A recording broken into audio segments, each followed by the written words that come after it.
Welcome to Nanak classes. दोस्तों, Nanak classes के YouTube channel पे आपका स्वागत है। आज है 9 दिसंबर 2020। तो कल आपको वीडियो नहीं मिला तो 8 और 9 दिसंबर 2020 के जितने भी most important Rajasthan current affairs के क्वेश्चन बनते हैं, आज हम उनका डिस्कस करेंगे। पूरा वीडियो ध्यान से देखना और लास्ट में मैं आपसे क्वेश्चन पूछूंगा जिनके जवाब आपको कमेंट बॉक्स में देने हैं। दोस्तों, वीडियो अच्छा लगे लाइक कर देना, शेयर कर देना। अगर आप चैनल पे नए हैं तो इसको सब्सक्राइब कर लेना और इसके पास लगे बेल आइकन के घंटे को दबा लेना ताकि जो भी वीडियो अपलोड हो आप तक उसका नोटिफिकेशन पहुंच सके। तो स्टार्ट करते हैं आज के इंपॉर्टेंट क्वेश्चनों से। पहला क्वेश्चन देखिए, 74 साल बाद भावनगर पोलो कप राजस्थान के किस शहर में आयोजन हो रहा है? 74 सालों के बाद भावनगर पोलो कप है उसका आयोजन शुरू हुआ है और ये राजस्थान के किस शहर में आयोजन शुरू हुआ है? तो वो है जयपुर शहर में। कहाँ पे? जयपुर शहर में इसकी शुरुआत हुई है। जो 74 साल बाद भावनगर पोलो कप जयपुर में शुरू हुआ है, इससे पहले ये आयोजन 1946 में हुआ था।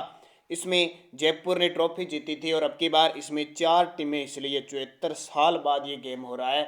और एक और मैंने बताया था कल परसों, जो हैंडबॉल प्रीमियर लीग है वो उसकी शुरुआत भी कहाँ पे? हमारे जयपुर शहर के अंदर हुई है। तो इन दोनों की बात ध्यान रखना, कई बहुत बहुत सालों के बाद हुए हैं। अभी हैंडबॉल प्रतियोगिता पहली बार शुरू हुई है, प्रीमियर लीग, ठीक है, तो वो भी कहाँ आयोजित हो रही है? जयपुर के अंदर। और RPSC SCF GK mains crash course की शुरुआत हो चुकी है और ये 14 दिसंबर से शुरू हो जाएगा। एक 7 दिसंबर से शुरू हो चुका है। तो जिस विद्यार्थी ने अन अकेडमी ऐप डाउनलोड नहीं किया है वो जरूर कर ले, या वीडियो के डिस्क्रिप्शन में लिंक मिलेगा वहाँ से आप कर लें। और शाम 8 बजे आपको पॉलिटिकल की क्लास मिलेगी और आज 6 बजे रीट फर्स्ट लेवल की पर्यावरण अध्ययन की जो उपभोक्ता संरक्षण और सहकारिता से संबंधित समितियाँ हैं उनसे संबंधित वीडियो का टेस्ट प्राप्त होगा। दूसरा क्वेश्चन, राजस्थान के किस लेखक को विवेकानंद राष्ट्रीय पुरस्कार से सम्मानित किया गया? राजस्थान के किस लेखक को विवेकानंद राष्ट्रीय पुरस्कार से सम्मानित किया गया?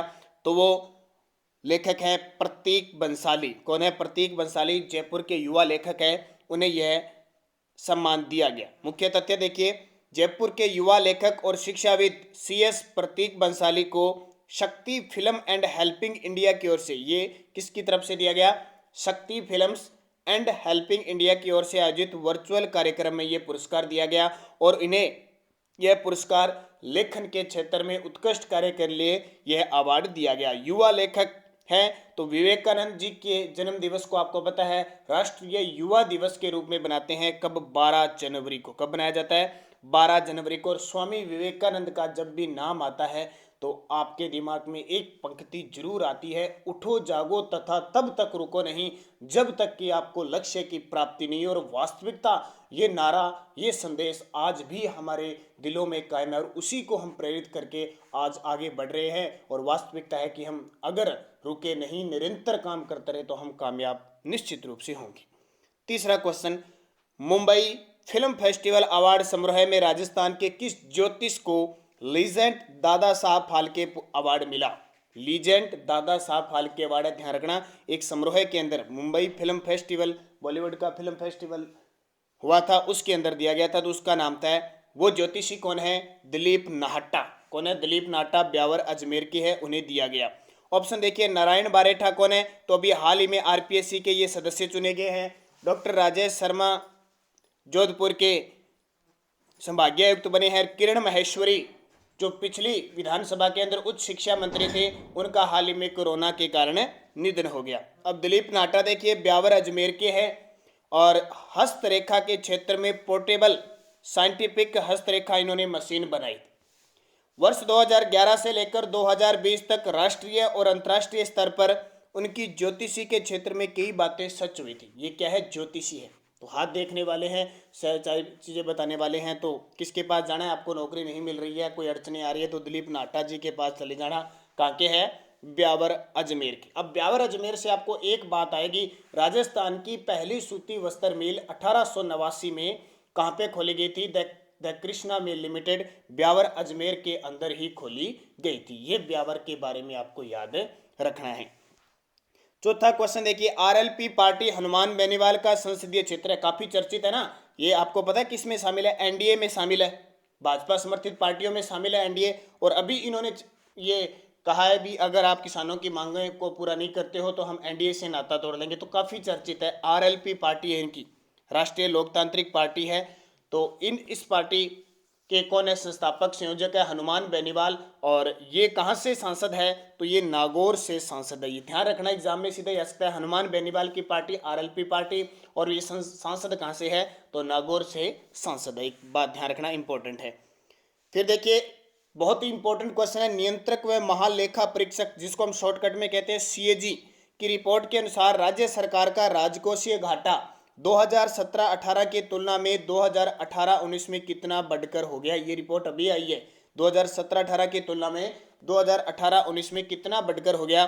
तो इसका सही जवाब है 3.71 यानी 3.71% बढ़ गया। ठीक है, तो नियंत्रक में महालेखा परीक्षक सीएजी, ठीक है, वर्तमान में कौन है, गिरीश चंद्र मुर्मू हमारे देश के सीएजी हैं। ठीक है, अब देखिए नियंत्रक व महालेखा परीक्षक की रिपोर्ट के अनुसार राज्य सरकार का राजकोषीय घाटा वित्त वर्ष 2017-18 में 3.03 से बढ़कर वित्त वर्ष 2018 में कितना हो गया, 18-19 में 3.71। ये बहुत इंपॉर्टेंट है अभी। आरएस पटवार इनके लिए सीधे सीधे जो स्टेनोग्राफर है या लैब असिस्टेंट, इनमें जो राजस्थान जी के आता है जहाँ इकोनॉमिक्स की बात होती है तो सीधे सीधे आंकड़े पूछे जाते हैं, तो नोट कर लेना इस चीज को। जो कि FRBM अधिनियम 2005 में निर्धारित 3% के लक्ष्य से अधिक हो गया है। पहले देखो 3.03 है, कोई ज्यादा नहीं था, अब 3.71 हो गया, तो ये उस जो लक्ष्य है 2005 के अधिनियम के तहत उससे ज्यादा हो गया। तो ये रिपोर्ट आपको याद रखनी है, बेहद इंपॉर्टेंट है। हालांकि 3-4 महीने पुरानी है, लेकिन फिर भी पटवार की परीक्षा को लेकर, फर्स्ट ग्रेड या खेतान के एग्जाम को लेकर ये क्वेश्चन दोबारा रिपीट हो रहे हैं, क्योंकि आपको पता है कोरोना वायरस के वजह से राजस्थान में वैसे ही कुछ क्वेश्चन नहीं बन रहे हैं, तो 3-4 क्वेश्चनों को हम रिपीटेड क्वेश्चन लेते हैं ताकि ध्यान में आ जाए, और पिछले 6 महीने या 2020 में जो भी आपने क्वेश्चन पढ़ा उसको दोबारा रिवाइज करो और सीधा सीधा एग्जाम में आ जाए।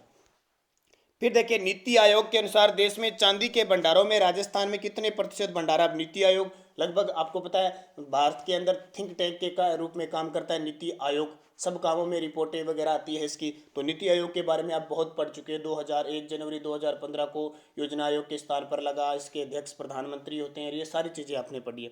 तो चांदी के भंडारों में राजस्थान में कितने प्रतिशत भंडार है भारत के कुल, तो 98% राजस्थान में भंडार है। मुख्य तथ्य, मुख्यमंत्री अशोक गहलोत ने सीएमआर खनिज भंडारों की खोज और उत्पादन पर वेबिनार आयोजित किया था। नीति आयोग के सीईओ अमिताभ कांत ने बताया कि भारत में 30,000 मीट्रिक टन भंडारों में से 98% भंडार अकेले राजस्थान में। जरूरी नहीं है सारा उत्पादन हो, लेकिन भंडार है।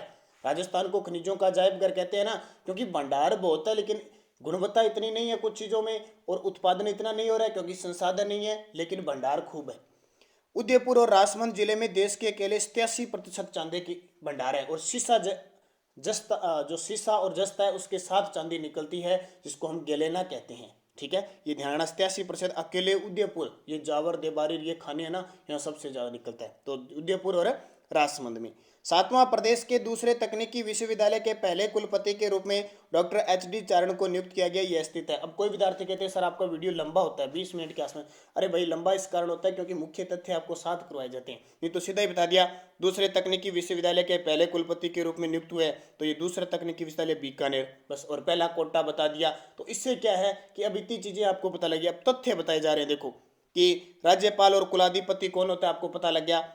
HD जो कौन है, कलराज मिश्रा जैसे राज्यपाल है, तो उन्होंने HD चारण को 3 वर्ष के लिए दूसरे तकनीकी विश्वविद्यालय बीकानेर के कुलपति नियुक्त किया है, और ये तकनीकी विश्वविद्यालय 2017 में शुरू हुआ, और प्रदेश का पहला तकनीकी विश्वविद्यालय कोटा में स्थित है। तो थोड़ा तथ्य बताया जाता है ना जब टाइम लगता है, नहीं तो सीधा बताने से 5 मिनट 7 मिनट की वीडियो होती है।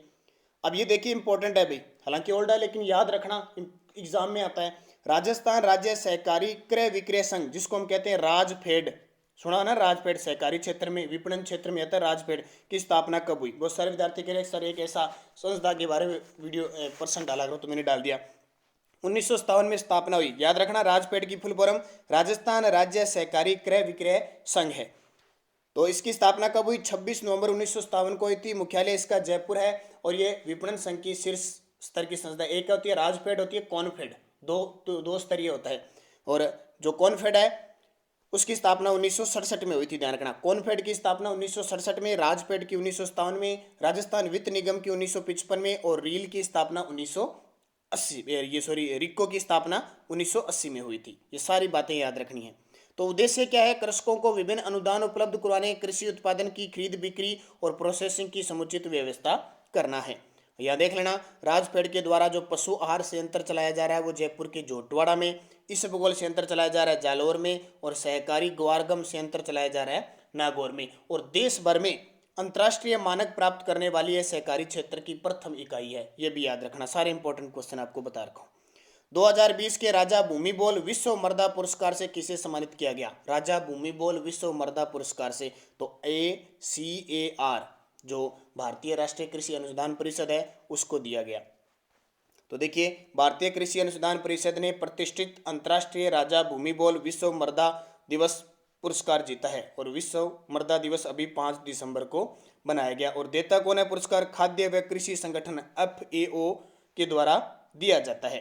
अब कुछ नाम आया, देखो नाबार्ड की स्थापना हुई थी 12 जुलाई 1982 को, ये एग्जाम में अभी राजस्थान पुलिस के आ चुका है। और अपेक्स बैंक राजस्थान का ऐसा बैंक है जिसने इतिहास में सबसे ज्यादा लाभ अर्जित किया है, अपेक्स बैंक, ध्यान रखना। तो ये सारा पढ़ लेना। इसके अंदर विश्व मर्दा 5 दिसंबर को प्रदान किया गया। जनवरी 2020 में बैंकॉक में एक कार्यक्रम हुआ था, थाईलैंड की रॉयल हाइनेस प्रिंसेस महाचक्री सिनीधोरन द्वारा प्रदान किया गया। ठीक है, ICAR क्यों दिया जा रहा है पुरस्कार? तो ये क्या है, ICAR को क्यों दिया? Stop soil erosion save are future, मिट्टी के कटाव को रोको हमारा भविष्य बचाओ, इस पे इन्होंने काम किया है, इस समस्या पे, तो इसलिए यह अवार्ड दिया गया। और पुरस्कार के बारे में देखो, 2018 में विश्व मर्दा समारोह पर मर्दा के बारे में जागरूक बढ़ाने सफल प्रभावशाली व्यक्तियों और संस्थाओं को सम्मानित करने के लिए, और ये पुरस्कार थाईलैंड द्वारा प्रायोजित है, ध्यान रखना। तो ये FAO ने दिया है, तो मुख्यालय रोम इटली में है, और खाद्य और कृषि संगठन 1945 में शुरू स्थापित हुआ था। पिछले वीडियो का क्वेश्चन था राजस्थान के नए मुख्य सूचना आयुक्त कौन है? तो उत्तर था DB गुप्ता। ये आलोक त्रिपाठी कौन है? तो जोधपुर के अंदर जो सरदार वल्लभ भाई पटेल यूनिवर्सिटी है उसके कुलपति नियुक्त किए हैं। आशुतोष शर्मा इससे पहले मुख्य सूचना आयुक्त थे, अतिरिक्त कार्यभार इन्होंने संभाल रखा था। एक क्वेश्चन, राजस्थान में रेल परिवहन का प्रारंभ कब हुआ? तो अप्रैल 1874 में अब रेल परिवहन की शुरुआत हुई थी। फिक्की के नए चेयरमैन बने हैं, ये इंपॉर्टेंट है, इसके बारे में मैं पूरा तथ्य बताऊंगा। फिलहाल आपको बताना है फिक्की के नए चेयरमैन कौन बने हैं। संगीता रेड्डी, अजय त्यागी, उदय शंकर, सुनील अरोड़ा। सही जवाब आपको कमेंट बॉक्स में देने हैं। और एक क्वेश्चन, दिल्ली के वर्तमान मुख्यमंत्री कौन है? दिल्ली के वर्तमान मुख्यमंत्री कौन है, ये आपको देना है। काफी चर्चित हो चुके हैं, दिल्ली को घेर रखा है किसानों ने। अनिल बैजल, वी नारायण स्वामी, अरविंद केजरीवाल, मनीष सिसोदिया, चारों के चारों किसी न किसी रूप से इंपॉर्टेंट है। अब वो कुछ क्वेश्चन हम पूछते थे, पिछले 10% मैंने आपको दिए थे, तो कल मैं आपको उनके बारे में बताऊंगा, आज नहीं बता पाऊंगा। कल आपको 10 प्रश्नों के बारे में बताऊंगा, और कल से मैं उनको लिख कर भी बताऊंगा ताकि आप बढ़िया तरीके से उन्हें समझ भी सको। और पूरे नवंबर महीने के 2020 के टॉप 100 क्वेश्चनों का वीडियो मिल गया, अगर किसी ने नहीं देखा तो जरूर देखिए, वीडियो की डिस्क्रिप्शन में लिंक मिल जाएगा या प्लेलिस्ट में मिल जाएगा। तो दोस्तों, वीडियो अच्छा लगे लाइक कर देना, शेयर कर देना। अगर आप चैनल पे नए हैं तो इसको सब्सक्राइब कर लेना। PDF इसकी टेलीग्राम पर शाम तक नानक क्लासेस स्टडी अड्डा ग्रुप में प्राप्त हो जाएगी। तो वीडियो को लाइक शेयर सब्सक्राइब जरूर करें, ज़्यादा से ज़्यादा शेयर करें। धन्यवाद। जय हिंद, जय भारत।